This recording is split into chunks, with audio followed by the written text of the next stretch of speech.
Hello, hello, hello. Welcome back, guys. Thank you for joining me. In this video, this is part 2. For those of you who are new, I did a video, part 1. Link is going to be below or above. And in part 1, I explained how I ended up in Saudi and the reactions from friends and family members.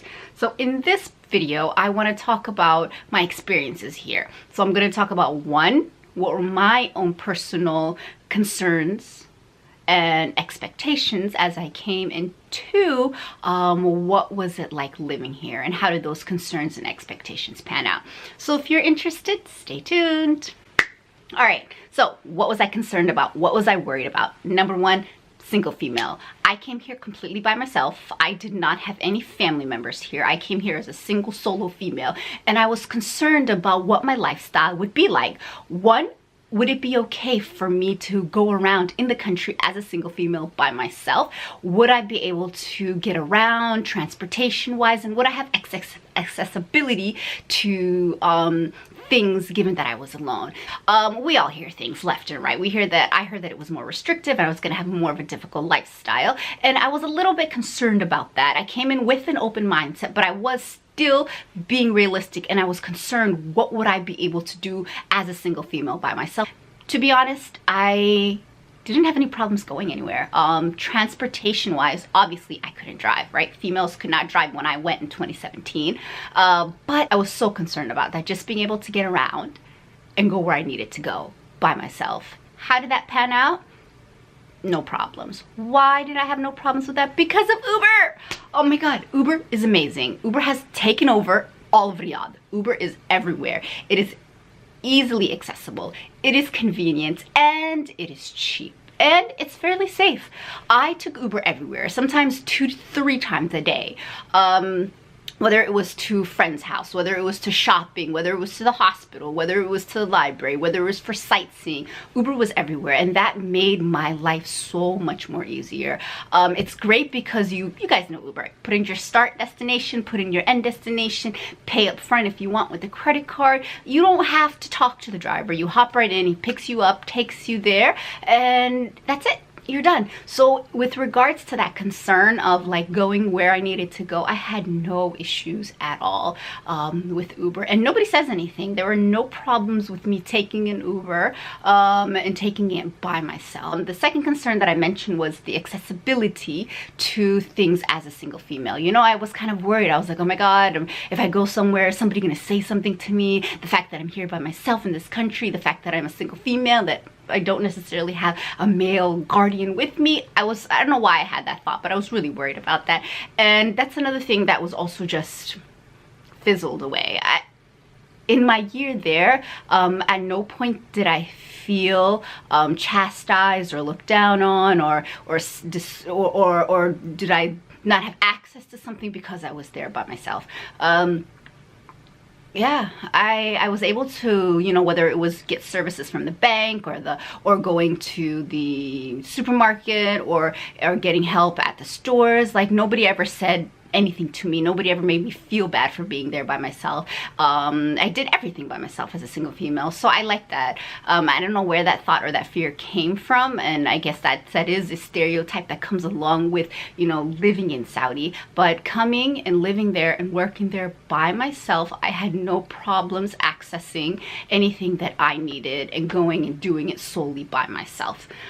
So those 2 concerns completely blown out of the water. Another thing that I was really concerned about was just like my male coworkers. What is the level of interaction that I can have with them in public spheres? I remember like one of my friends who'd lived there for so long telling me, don't do it, don't ever hang out with your male coworkers, the religious police are gonna get you. And yeah, that was a concern like 2 or 3 years ago. But for those of you that know, Saudi has one of the biggest changes that has taken place in Saudi is that the religious police are no longer outside in public enforcing things. So when my friend was living there, you know, the only places that she could meet, you know, her friends or her male friends or her boyfriends were in compounds, which don't have the same level of security. She could never go out in public spheres with them. But that was 2 years ago. That was 3 years ago. Because the religious police are no longer there anymore, it doesn't matter. Like, I went out with my male coworkers, we took Ubers by ourselves, we went out to lunch, we hung out, we went to the mall. No one ever said anything. No one cares, no one enforced. And that was one thing that I noticed in the beginning. I was really kind of like nervous about it. I was like, oh my God, am I gonna get in trouble for this? Is someone gonna call me out? Is the Uber guy gonna kick the two of us out of the car because we're in here together, because we're getting a ride home after work? Nope, nobody said anything, nobody cares. By November, I realized nobody's monitoring, nobody cares. Just do you and keep living your life. Another concern that I had was my social life. I was worried about what I was gonna do, you know, on the weekends or on the evenings. What is there to do in Saudi Arabia? Are there any events? Are there places to go? Are there things to see? Are there things to do? Because, you know, when you live somewhere, you want to have a social life. You need an outlet. So I was worried. I was like, oh my gosh, what am I going to do when I get there? What can I do? And that was also quickly eliminated. Internations. If you haven't heard of Internations, it's a great website that connects expats all over the world. And Internations basically gives you access to people that are living or working abroad and connects you through a variety of events.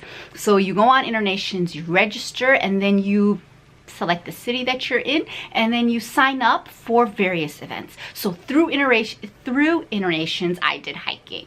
Through Internations, I found out about a jogging club. Through Internations, I found out about like brunches, and they have so many things on Internations. Whatever it is that you're interested in, you can find it. There are great tour groups that go out and go to various places throughout the country, and they're really fun tour groups. Like, I did 3 different tours. One took me to like the edge of the world. If you're in Saudi, you have to go to the edge of the world. Epic. I did a tour group to the edge of the world. I did a tour group that went to a historic city in Saudi Arabia, and I did a tour group that went to a hike. So there's stuff to do. If you want a social life in Saudi Arabia, sign up for Internations, join those groups. You can find people like you, and there's things to do. So that fear, that third fear of my social life, that was also quickly taken care of.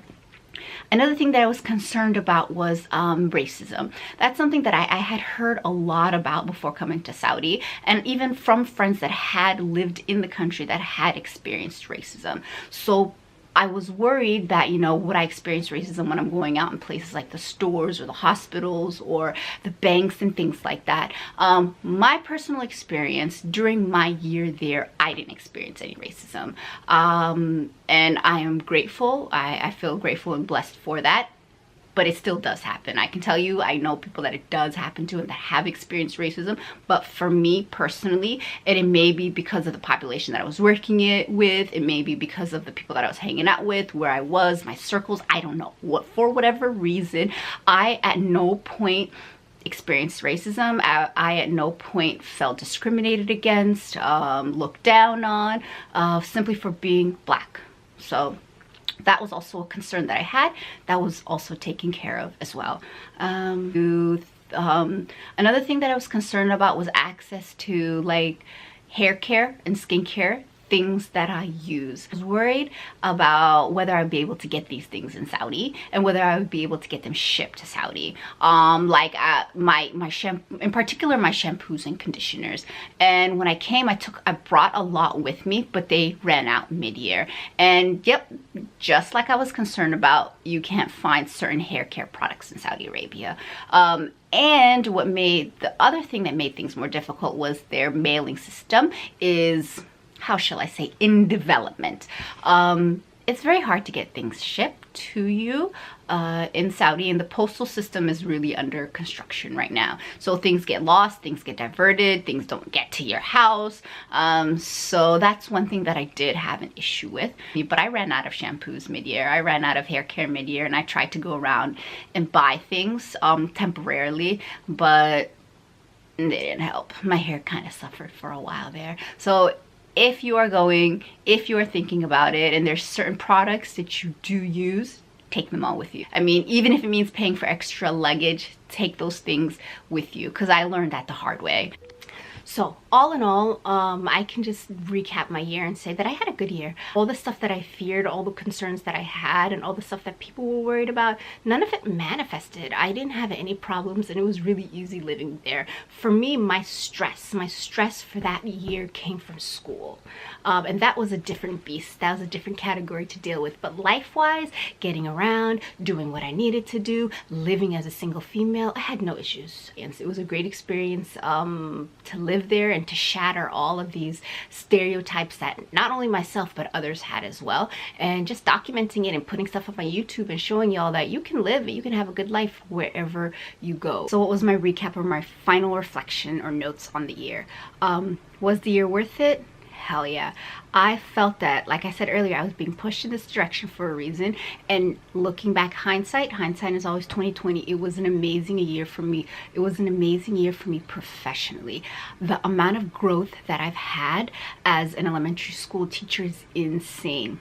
I felt like I was in teacher boot camp. Like the what I experienced within this year is not what you typically experience in your first year of teaching. I think it's what you experience in your first 2 to 3 years of teaching, but it was so hard. But the amount of growth that I took away from it, and my confidence and my abilities and my skill set, and how it grew literally, like I can't even say exponentially, from August to June is really like, it's amazing when I look at it. So for me, I can say that this year, going somewhere that I was really hesitant about, ended up being an experience for me.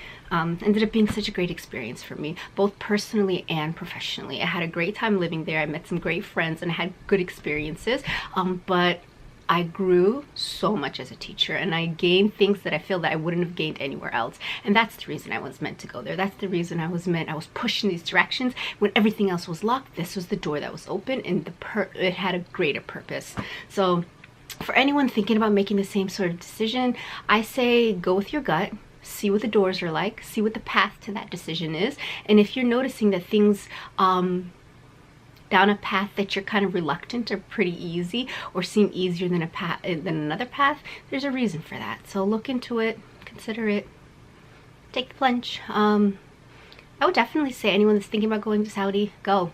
The country has changed, and they got a lot of goals. I can see that they're really trying to improve and open up, and they have a lot of like futuristic goals for the country. So it's going places. The Saudi that you see now, 2018, is not going to be what's going to be in 2020 and what's going to be in 2030. So it's going to be a different place, and I'm glad that I went, and I'm glad that I had this experience. It was a freaking awesome experience. It was really one of the best experiences of my life. And I would tell anyone thinking about doing it to do it. All right, that's it for me. Till next time. Bye, guys.